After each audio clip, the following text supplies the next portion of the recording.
Students, यह video environmental education subject का second video है जो कानपुर यूनिवर्सिटी के सिलेबस के अकॉर्डिंग एमसीक्यू पैटर्न पर आधारित है। आपका इसी सब्जेक्ट का डिटेल वीडियो अपलोड किया गया था जिसे लोगों ने सीरियसली देखा, सुना व अपने नोट्स बनाकर सेंड किया। आप लोग भी इसे ध्यान से देखें, सुने व इम्पोर्टेंट पॉइंट्स नोट करके सेंड करें जिससे मैं जान सकूं कि आप लोग अपने एग्ज़ाम के प्रति कितना सीरियस हैं। इस वीडियो में आपके सब्जेक्ट के बहुत ही इम्पोर्टेंट क्वेश्चन दिए गए हैं जो कि आपके एग्ज़ाम में बहुत ही कारगर साबित होंगे, इसलिए इसे बार बार देखें, सुने, कंठस्थ करें तथा इनमें से इम्पोर्टेंट पॉइंट्स नोट करके अपने स्वयं से क्वेश्चन आंसर तैयार करें। मैं आप लोगों से बार बार कहती हूँ तो इसे सीरियसली लें तथा अपने सभी फ्रेंड, कॉलेज फ्रेंड्स व ग्रुप में सेंड करें क्योंकि यह उनके लिए भी उतना ही उपयोगी होगा जितना कि आप लोगों के लिए। कहते हैं कि ज्ञान को आप जितना बांटते हो उतना ही यह बढ़ता है। इसी क्रम में फिर मिलेंगे अपने नेक्स्ट सब्जेक्ट के नेक्स्ट वीडियो में। जिस रूप में पौधे नाइट्रोजन प्राप्त करते हैं वह है। पौधे किस रूप में नाइट्रोजन को प्राप्त करते हैं, वो रूप क्या होता है? Just moment please.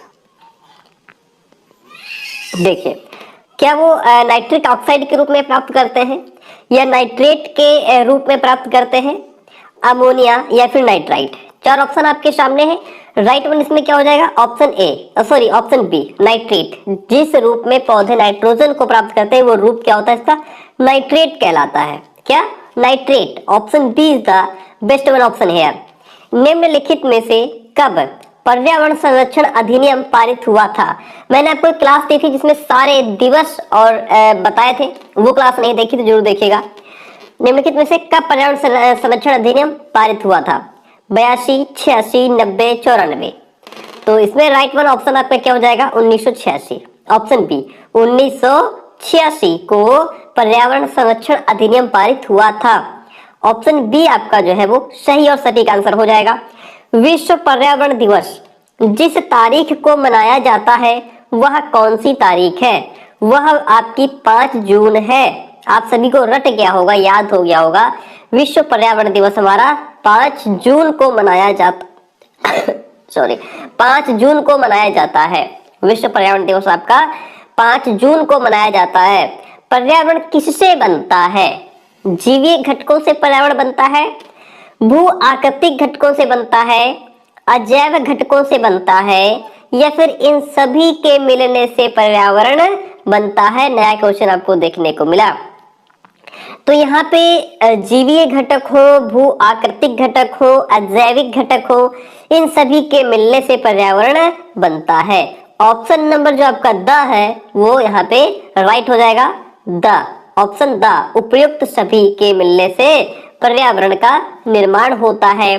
निम्नलिखित में से किस एक का संबंध पर्यावरणीय सुरक्षा से नहीं है? क्या धारणीय विकास का, गरीबी कम करना, वातानुकूलन या कागज के थैली का प्रयोग? किसका एक का संबंध पर्यावरणीय सुरक्षा से नहीं है? अगर हम कागज की थैली का प्रयोग नहीं करेंगे तो इससे हमारा पर्यावरण बचा रहेगा, सुरक्षा रहेगा, है ना। तो यहाँ पे जो सबसे कौन सा नहीं है? गरीबी कम करना। इसका जो है पर्यावरण को की सुरक्षा को कम करने से कोई भी लेना देना नहीं है। ऑप्शन बी यहाँ पे आपका राइट वन हो जाएगा। आगे बढ़ेंगे और देखिए नेक्स्ट क्वेश्चन कहता है, सतत निरंतर विकास के लिए आवश्यक है। क्या आवश्यक है? जैविक विविधता का संरक्षण, प्रदूषण का निरोध एवं नियंत्रण, निर्धनता को घटाना या उपरोक्त सभी। तो सतत निरंतर विकास अगर आप चाहते हैं तो उसके लिए आवश्यक है जैविक विविधता को हमें बचाना होगा, प्रदूषण को रोकना होगा, निर्धनता को घटाना होगा।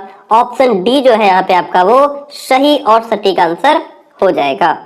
और इसके बाद बात करेंगे नेक्स्ट क्वेश्चन की, पर्यावरण निश्चयवाद के प्रतिपादक कौन थे? पर्यावरण निश्चयवाद के प्रतिपादक कौन थे? Carl Ritter, Griffith, Taylor, Davis या फिर इनमें से कोई भी नहीं है? तो यहाँ पे आपका कार्ल रिटर ऑप्शन जो ए है आपका वो सही और सटीक आंसर हो जाएगा, कार्ल रिटर। आगे बढ़ेंगे, अधोलिखित में से कौन भौतिक वातावरण का तत्व नहीं है? इसमें से कौन है जो भौतिक वातावरण का तत्व नहीं माना जाता है? भूमि के रूप, मिट्टियां, भूमि ही नहीं होगा, भूमि के रूप, मिट्टियां, खनिज या बस्तियां, कौन इसमें से भौतिक वातावरण का तत्व नहीं है? तो ऑप्शन डी आपका बस्तियां जो है ये आपके भौतिक वातावरण के तत्व के अंतर्गत नहीं आती हैं। ऑप्शन डी जो है वो आपका राइट हो जाएगा। सॉरी, नेक्स्ट क्वेश्चन कहता है पर्यावरण एक अविभाज्य समिष्ट है जिसकी रचना होती है किससे? भौतिक तंत्र से होती है, जैविक तंत्र से, या भौतिक और जैविक तंत्र से, भौतिक, जैविक एवं सांस्कृतिक तत्वों वाले पारस्परिक क्रियाशील तंत्रों से। किससे होती है? आपको पता लग गया होगा ऑप्शन इसमें क्या सही है। पर्यावरण एक अविभाज्य समिष्ट है। क्या है? एक अविभाज्य समिष्ट है जिसकी रचना भौतिक, जैविक, सांस्कृतिक इन सभी तत्वों वाले जो ये तत्व है इनके मिलने से होती है इनके पारस्परिक क्रियाशील तंत्रों से होती है। ऑप्शन डी आपका जो है वो बेहतर ऑप्शन है यहाँ पे। नगरीकरण एवं औद्योगिकरण हानिकारक होता है किसके लिए? संतुलित विकास के लिए। जी हाँ, अगर आप संतुलित विकास चाहते हैं तो उसमें आपको नगरीकरण, औद्योगिकरण यह हानिकारक होगा। पर्यावरण और पारिस्थितिकी के लिए भी हानिकारक है, बात ये भी सही है। जैव विविधता को बचाने के लिए भी जो है कि हानिकारक है, क्योंकि अगर आप जैव विविधता को बचाना चाहते हैं तो उसमें ये काफी हानिकारक होता है। तो यहाँ पे एक ही ऑप्शन बचता है, ऑप्शन डी जो है वो राइट है। ठीक है, ये सभी जो है वो नगरीकरण और औद्योगिकरण हानिकारक है।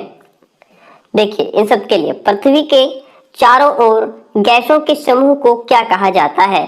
पृथ्वी के चारों ओर गैसों के समूह को वायुमंडल कहते हैं। क्या कहते हैं? वायुमंडल कहते हैं। ऑप्शन जो सी है आपका यहाँ पे वो राइट हो जाएगा। और बात करेंगे नेक्स्ट क्वेश्चन की। पर्यावरण संरक्षण के लिए ग्रीन आर्मी को किसने प्रारंभ किया? पर्यावरण को बचाने के लिए ग्रीन आर्मी को किसने प्रारंभ किया? किस देश ने? जापान, चीन, ऑस्ट्रेलिया या फिर इजिप्ट। चार ऑप्शन आपके सामने हैं। राइट इसमें से क्या हो जाएगा? ऑस्ट्रेलिया। ऑप्शन सी जो है यहाँ पे आपका वो राइट है। Okay, Australia. किसने किया? ऑस्ट्रेलिया ने किया। पर्यावरण अनुकूल उपभोक्ता उत्पादों को चिन्हित करने के लिए सरकार ने आरंभ किया है। क्या आरंभ किया है? Eco mark. क्या आरंभ किया है? इको मार्क आरंभ किया है। ऑप्शन जो बी आपका वो यहाँ पे बेस्ट ऑप्शन है।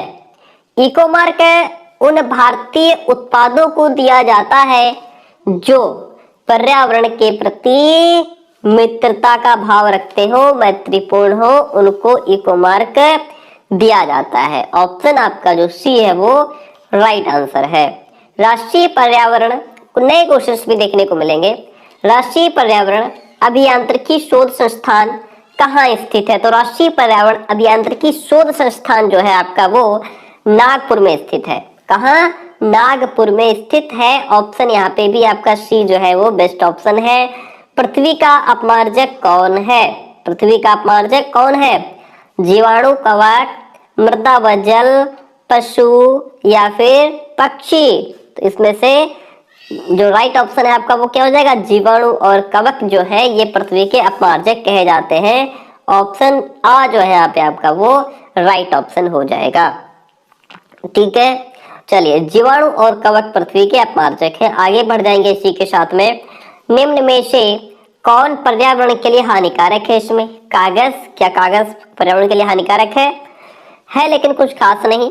कपड़ा, धातु। सबसे यहाँ पे बेस्ट ऑप्शन आपका प्लास्टिक है। जो प्लास्टिक है यह पर्यावरण के लिए पूर्ण रूप से हानिकारक है और बेहद हानिकारक है ना। ऑप्शन डी आपका राइट हो जाएगा।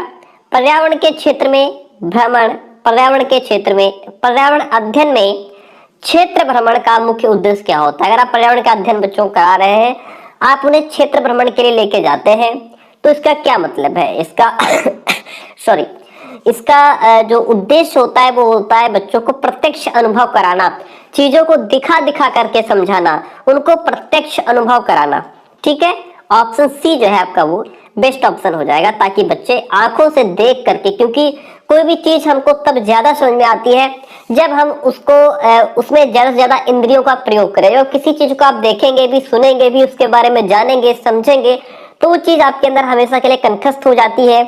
और यानी कि किसी भी कार्य को करने के लिए आप जितनी ज्यादा से ज्यादा इंद्रियों का प्रयोग करेंगे, वो काम आपका उतना ही बेहतर होता चला जाएगा और वो हमेशा आपके लिए आपको कंठस्थ हो जाएगा। हमारे पर्यावरण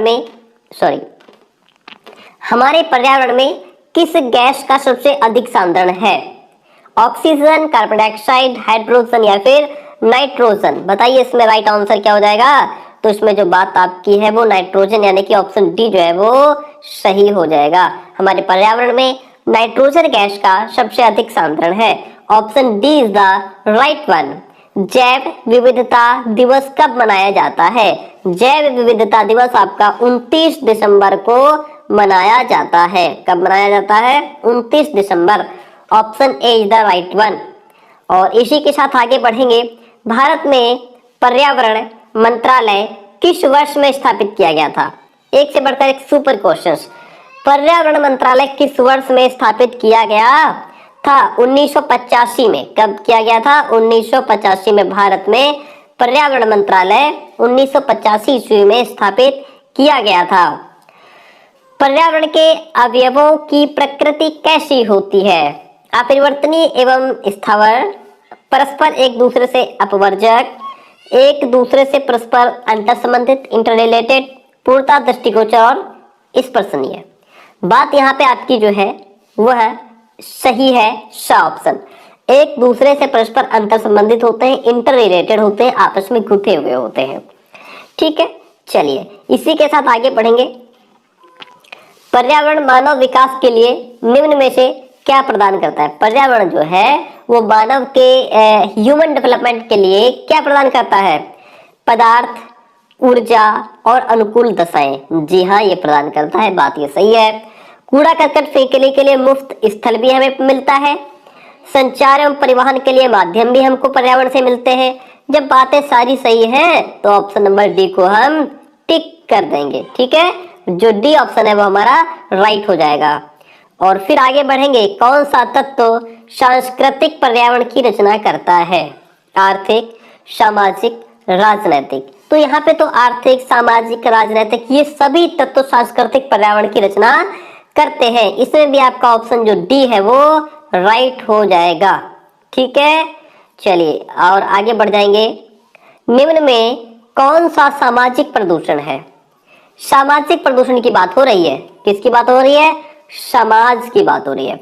सामाजिक एवं शैक्षणिक पिछड़ापन, क्या ये सामाजिक प्रदूषण है? जी हाँ, पिछड़ापन है तो सामाजिक प्रदूषण है।